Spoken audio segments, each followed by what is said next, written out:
পহেলা বৈশাখকে সামনে রেখে খুলনার দিঘুলিয়া উপজেলায় শ্যানহাটি পালপাড়ায় এখন ব্যস্ত সময় পার করছেন মৃৎশিল্পরা।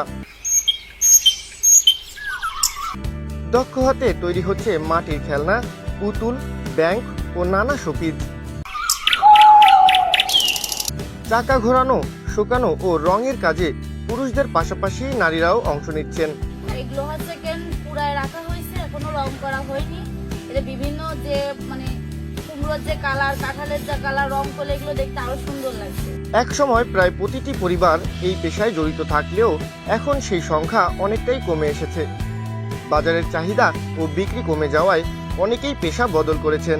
মাটিরটাই বেশ তৈরি করে আমরা মেলায় নিয়ে যাই, বুঝছেন, বাড়ি থেকে পাইকারিও নিয়ে যাই। এখন যেমন দাম না, আগে মতো অত নেই, বুঝে চল নেই। আমি অনেক জিনিস উঠে মেলা প্লাস্টিকের জিনিস উঠে আমি আর অতটা চলে না। তবুও কয়েকটি পরিবার এখনো বাপ দাদার ঐতিহ্য ধরে রেখেছেন।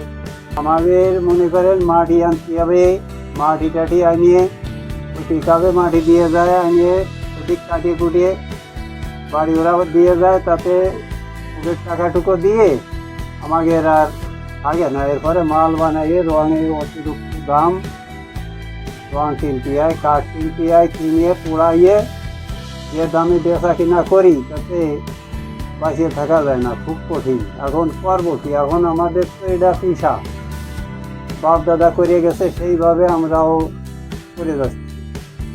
বৈশাখী মেলায় বিক্রির আশায় দিনভর তৈরি হচ্ছে পণ্য।